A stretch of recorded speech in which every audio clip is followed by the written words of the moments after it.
Hello everyone, let's continue our series of one word substitution. First is study of law.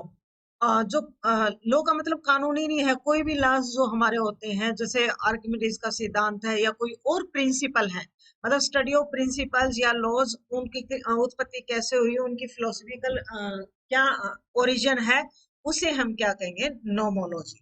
नोमोलॉजी का मतलब study of laws and principles. Nomology study of law. Second is study of fossils. अब fossils क्या होते हैं? हाँ, हमारे जैसे कई बार भूकंप वगैरह आता है या कई बार बाढ़ आ जाती है तो जमीन के नीचे जो है जीव दब जाते हैं.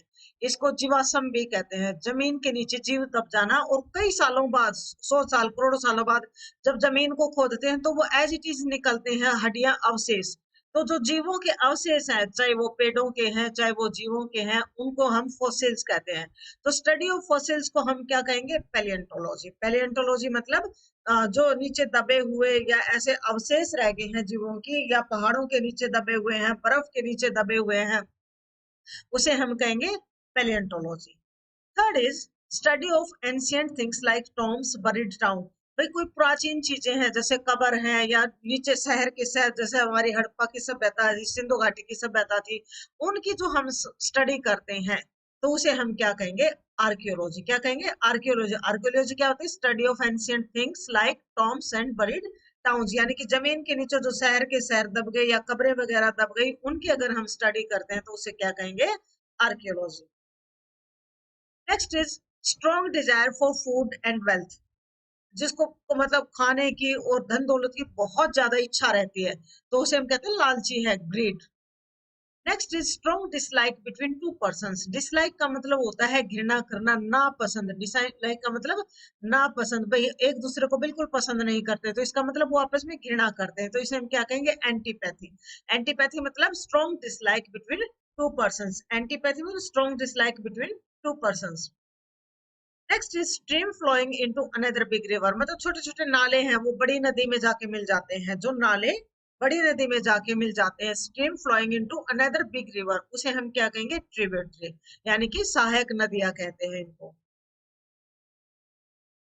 Tributary river. Next is stealing from the writing of others. अब किसी ने कुछ लिख दिया, उसमें से हम चोरी करके और अपने नाम से उसे कर दें तो उसे क्या कहेंगे? Stealing from writings of other. Plagiarism.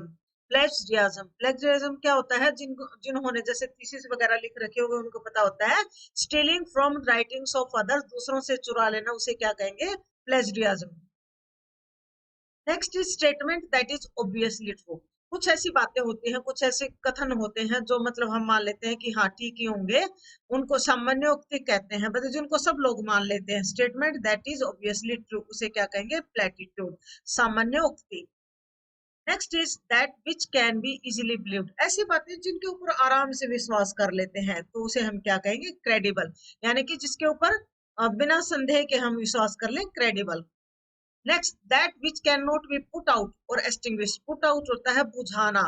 ऐसी चीजें जिन्हें हम बुझा नहीं सकते या उनको एक्सटिंग्विश का मतलब भी यही होता है, तो उसे हम क्या कहेंगे? Inextinguishable. Inextinguishable. Next is that which can not be satisfied. Satisfied होता है संतुष्ट. जो संतुष्ट ना हो उसे हम क्या कहेंगे? इनसेटिएबल.